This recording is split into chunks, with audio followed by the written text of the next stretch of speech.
80-90% of people who miss their goals or fall short or quit just simply stop when it got harder. And rather than looking for the next route to get to where they're going or the next best way to keep moving, they look at it and go, well, I can't be 100%, so what's the point? And one of our biggest approaches and one of the biggest philosophies I teach is it's not perfection, it's progress. Be 1% better today than you were yesterday, and you're inevitably going to grow and reach where you're trying to get.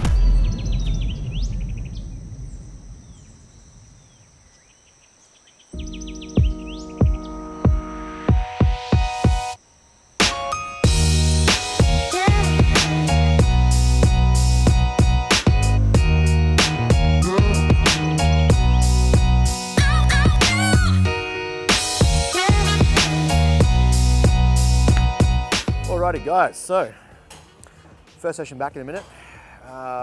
We are at the end of, we're at the end of June. As you guys know, this point of the year starts to ramp up for us, so we've officially been giving our invite back to America. So we have the opportunity to be back on stage again in Reston, Virginia.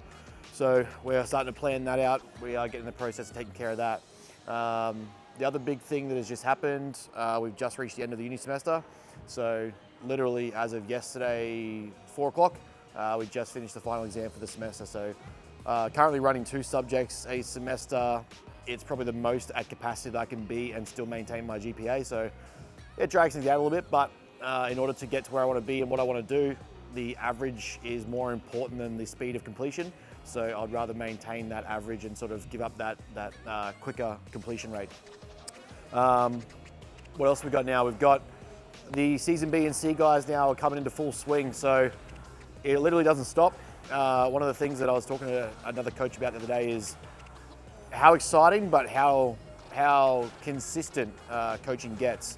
So we had obviously Tech finish up season A, and we are immediately back into preparing and getting everyone ready for season B and C, to which by the time that's over, we'll have started probably prep for my season and Tom's season as well, if he is ready to prep.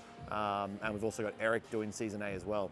What else have we got? So that's pretty much the position we've been in kind of the last month or two, is getting through exam block, getting through uni assignments, getting through the end of semester, onboarding clients, taking care of clients, and obviously getting the season B team ready for, or progressing towards the show. We've just finished up the cut phase probably 3 weeks ago. So about a month ago. So we're now well into reversing out of my cut, getting into calories and starting to grow again. This will be my last growth block before we start prep. So plan is to get around 110 in a relatively tight position, maximize as much food as possible, and then we'll assess the physique and where we go from November to December, and then we'll be well and truly into prep by the time of the new year. So everything is kind of moving as planned and as we forecasted. Now it's just a matter of ticking the boxes and getting there. So that should be that. For today's session, it is a mix of legs and back. So we've now got a mixture of a 3rd day of leg volume, but it's nothing too intense.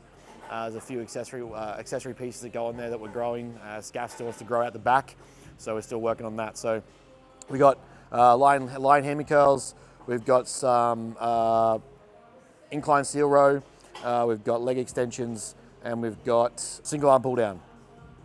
So, and some standing calf raises. So a little bit of variety today, legs and back. 2 to 3 sets for each one, nothing crazy. At this point in time, everything is just a good controlled range of motion and a decent cadence of about 3 to 1 in terms of rep speed tempo. So we're gonna warm up and we're gonna smash into that.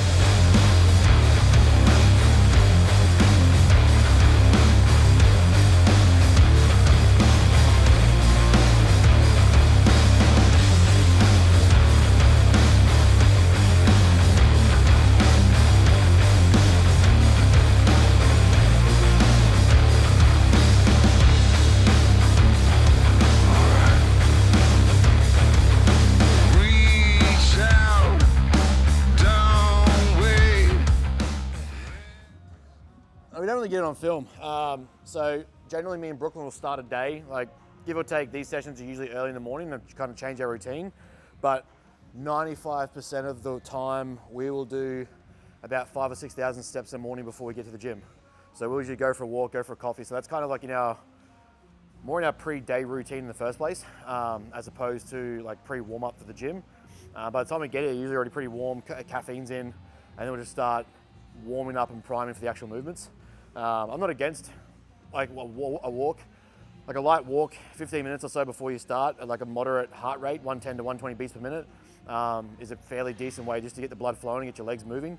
So if it's something that, if you're in a sedentary job, an office job, you sit a lot and you kind of just need to start your day, getting some cardio in before you train getting some steps in before you train is a fairly decent way to get some steps up, get your body moving and warmed up.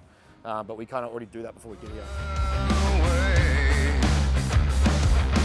Reach out, speak out, take all cold gaze. Now what you say, shake out, cold hands, either run another ride, we not late.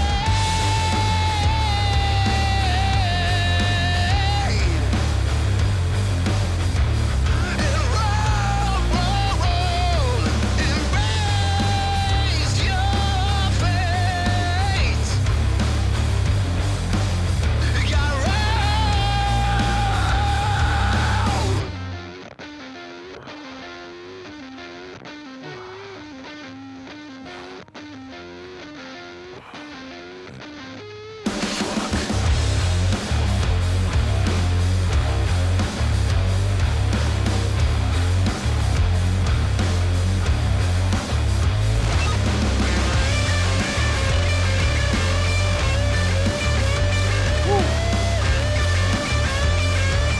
Let's cash some necks and snap some checks.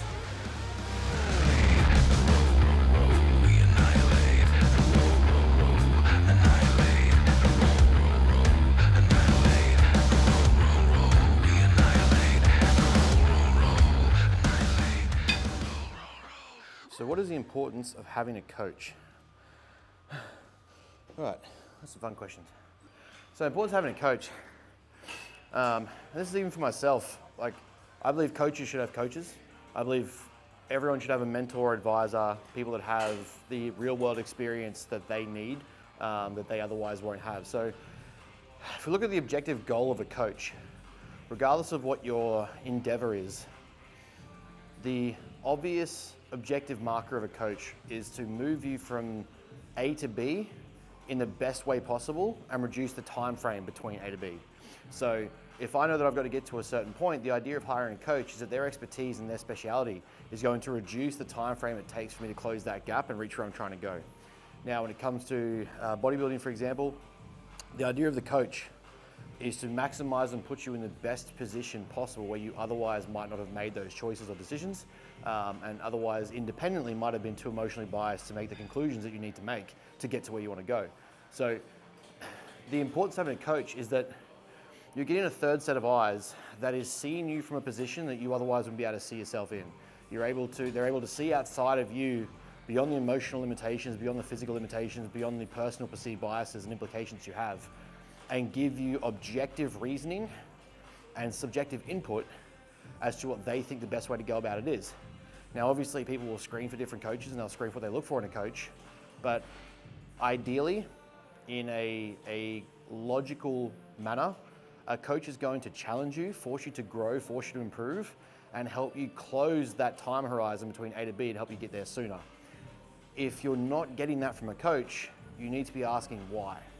Too many people hire a coach just for that coach to tell them they're great the way they are and they don't end up being challenged or pushed or lead to no growth, and you're essentially paying money for no reason. So when it comes to the importance of having a coach, they're providing you with an expertise and an experience and guidance that you otherwise wouldn't have had and that you likely wouldn't have for yourself. So when you're looking for that coach, make sure you are getting that, or at least ask the question that you know they will give you that the best way possible. A lot of coaching is going to be guesstimation, but it's going to be experience guesstimation. Eventually it becomes a logical conclusion. So we use the data to derive and make opinions and decisions that make the most sense.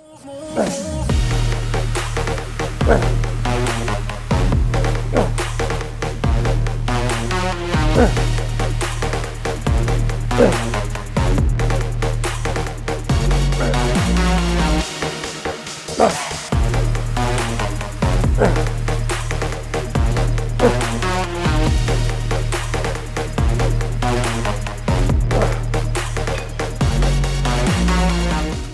importance of building a good support system.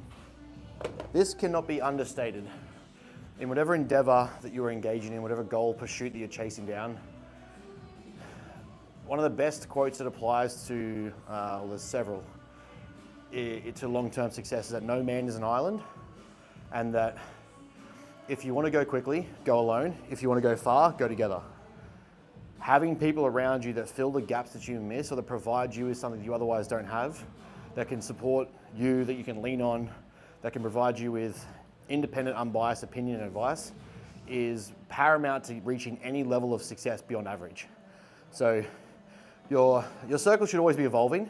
If you're around networks of people that are constantly staying the same, I would suggest you look elsewhere and find new people, because eventually you're going to exceed the potential offerings that they have to give you and will no longer be able to serve as guides or support when you need it in the way that you need it.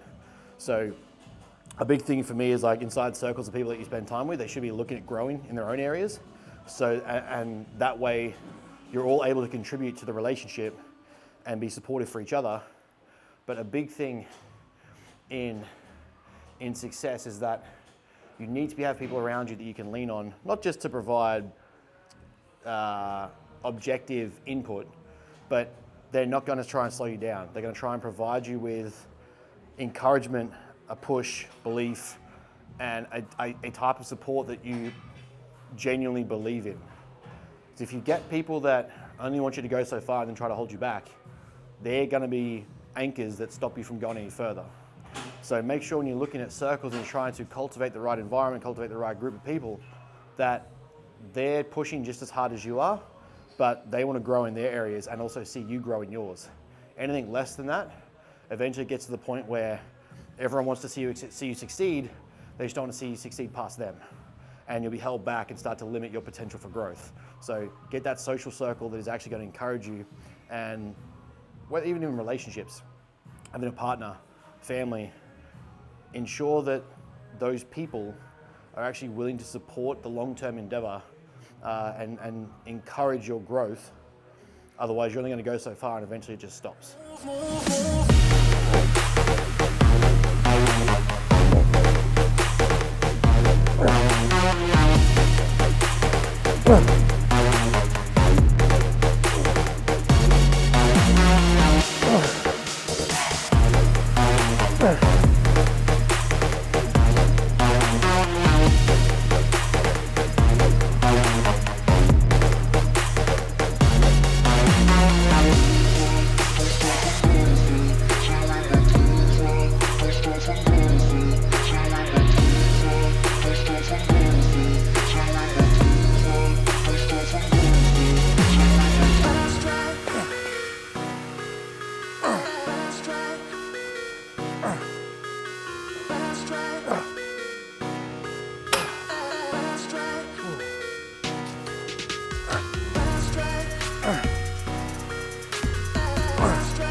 Is it the coach's job to think for their clients or athletes?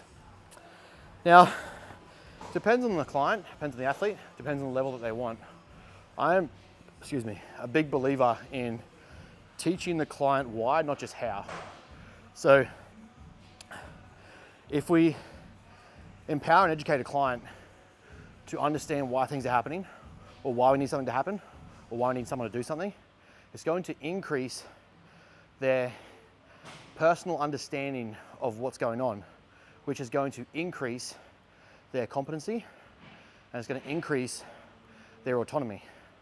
Two fundamental pillars in intrinsic motivation, or what we call self-determination theory, which increases intrinsic motivation. So if we can have someone understand kind of why decisions are being made, not just make it for them, it's kind of the premise of, give a man a fish, he'll eat for a day, teach a man to fish, he'll eat forever.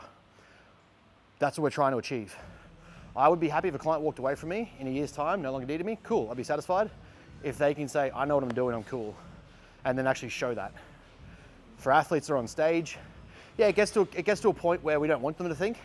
Like when it comes into peak week or it's coming to strategies where it's just simple manipulations, I don't need you to think all the time, I need you to do.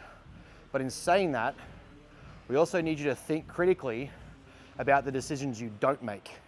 So depending on the phase of the client and the level of athlete, there's just as much, there needs to be just as much awareness around the decisions you don't make and the decisions that you do make. So choosing where you eat, choosing how to eat, choosing what to eat, choosing not trying to find loopholes or find lines between the gaps of things that aren't said or are said. So just because you've been given X plan, doesn't mean you go and go, well, it didn't say I can't do this. It's a matter of you also have to think critically or logically that, hey, that probably doesn't make sense. But the way the plan's mapped out, you don't have to think, you just have to do.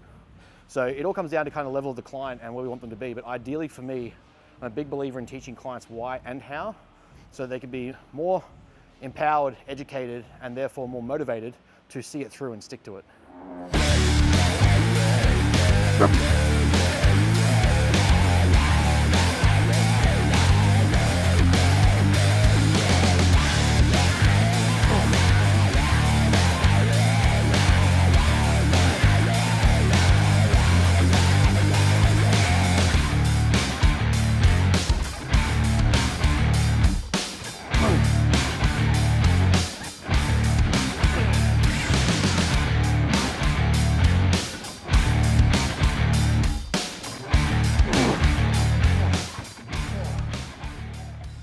What do you believe is the greatest contributing factor that underpins a client's goal being obtained? That's one of our 3 values that is on everything. There's a reason why it's one of our values, and that is probably consistency. So there's a quote: if you can't run, jump. If you can't jump, jog. If you can't jog, walk. If you can't walk, then crawl. But no matter what you do, keep moving forward.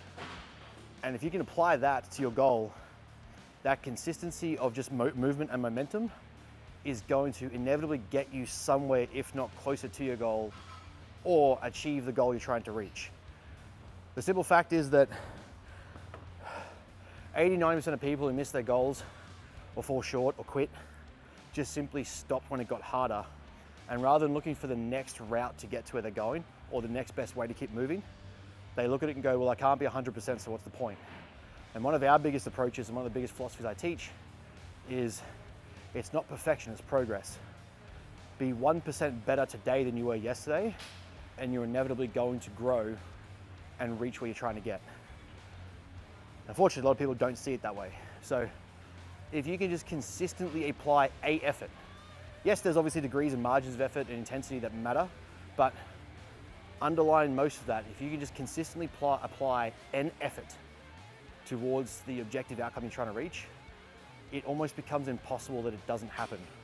Most of the time, success is just outlasting the people that quit and continuing to push on. If you can do that, the likelihood that you reach a goal far exceeds everyone else because they're going to drop it.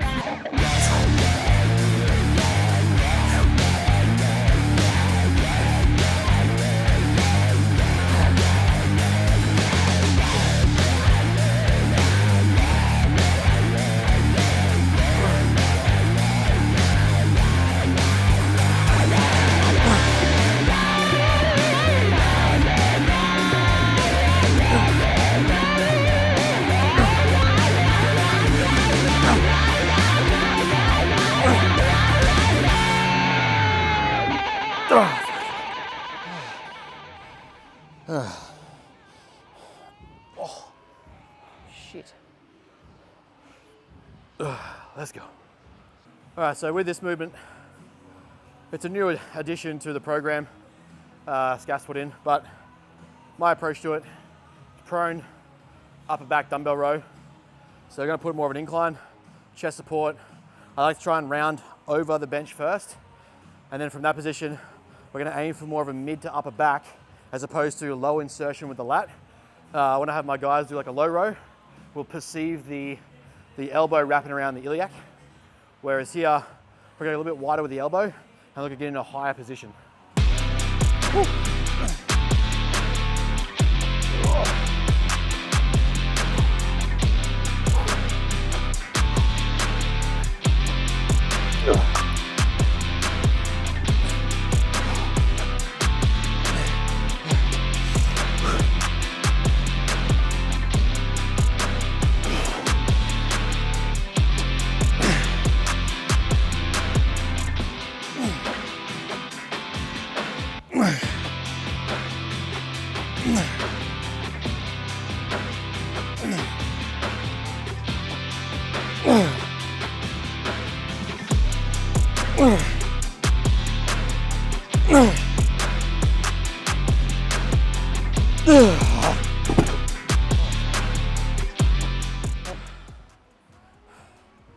Is critical thinking important in high performance? Simple answer is yes. You got to think about, like, in high performance, what are we trying to achieve? High performers are generally trying to be time efficient, and they're trying to be effective. They're trying to produce a specific result and minimize friction and obstacles between that.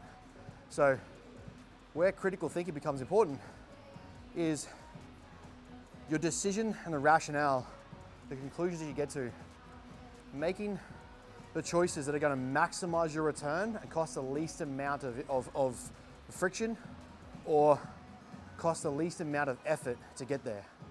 It's not being lazy, but more so you're trying to maximize return on investment and also maximize the result itself.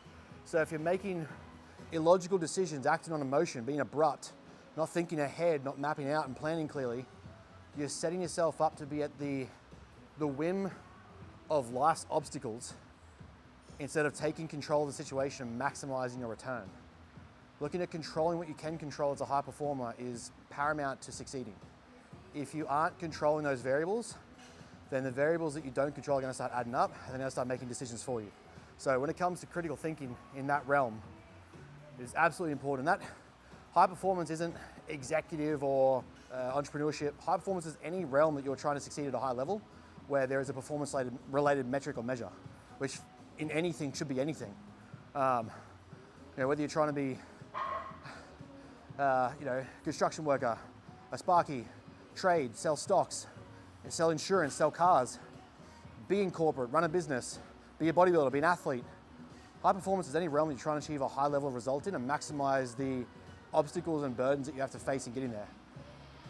And if you're not doing that, thinking critically, you're not going to be performing at a high level and you're going to set yourself up for failure.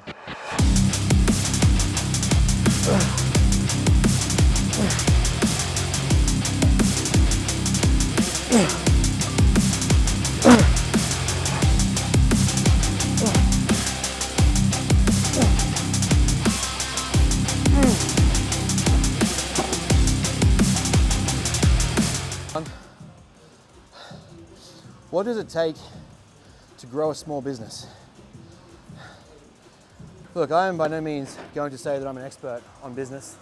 A lot of our stuff has been trial and error and learning quickly. I think one of the biggest things people misunderstand in business is speed of implementation. If you've received feedback, criticism, obstacles, hurdles, your client journey struggles, the longer it takes you to implement any corrections, I genuinely believe there's a proportional correlation to how quickly you'll fail.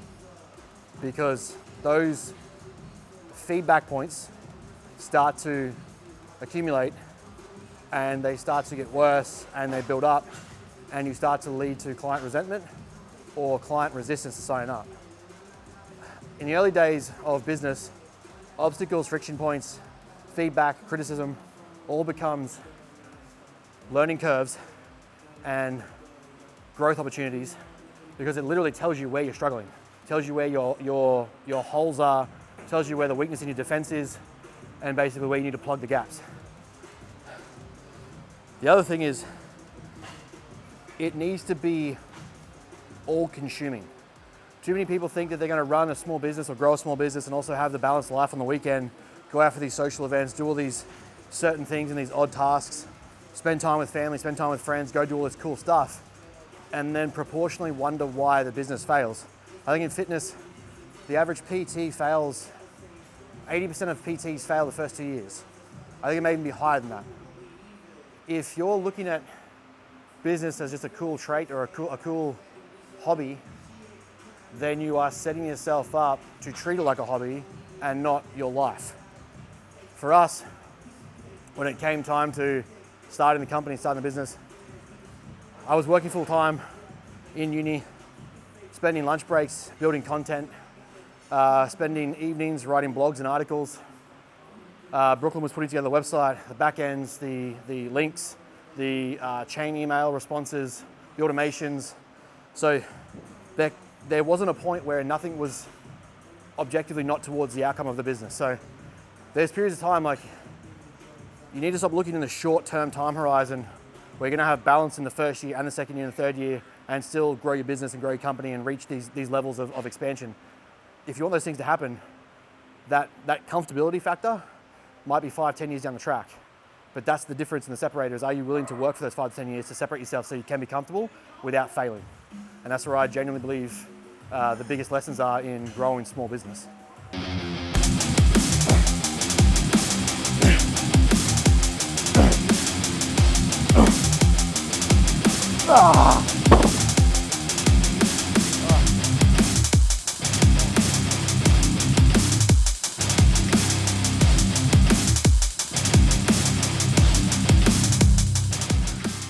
Why the Jordans? And I've kind of explained this a few times, I like to do posts on it. But I'm a big believer when it comes to goal construction, when it comes to goal motivation theory, when it comes to goal setting. There's good step-by-step processes on how to maximize the achievement of the goal. And one of the big things that I believe is that every goal needs to have checkpoints or arbitrary markers that indicate to you that you're moving towards the objective outcome. And so checkpoints or landmarks are a really easy way to kind of perceive it. But the thing is too, when we look at dopamine, motivation, anticipation, and drive, we need to understand that we need to excite and elicit those responses in positive action forward. Too many people reward themselves before they do the thing because they, might be someone, especially with social media, people will announce they're doing a cool thing. All of a sudden they get all this dopamine, this hit, these likes, this attention, and then that instant motivation or dopamine then removes the motivation to actually complete the task because you've already received the reward. For me, the reward comes as a relative size to the intensity or the proportional intensity of the goal or checkpoint that I've just achieved. So a lot of the time I will set massive landmarks, and because Jordans mean a specific significance to me in who I associate them with, I can't justify rationally just purchasing a pair of Jordans if I haven't achieved something significant that's taking me towards where I want to go, because someone like Jordan wouldn't do that. So to me, it would be a very ironic hypocrisy to purchase them purely out of a greed versus an achievement reward. And so that's kind of where Jordans come from for me, is it ties into motivation, ties into my goal direction, and it ties into achievement.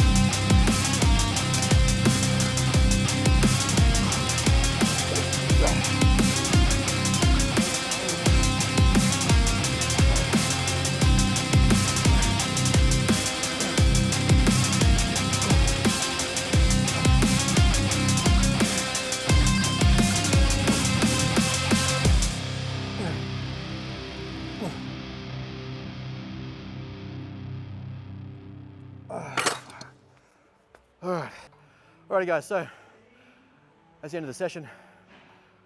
Quick, short, sharp, high intensity. Basically just looking at 3, 4, 5 exercises per session at the moment and just driving intensity, volume and load.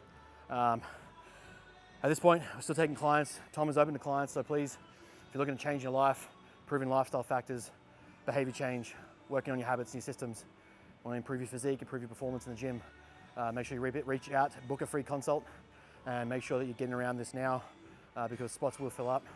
And our intention is to work with people long term, not just short change, turn and burn style. So make sure you reach out, have your free consult, follow the links. There's a bunch of free stuff on the website as well. Make sure you get into that. And yeah, we'll see you in the next one.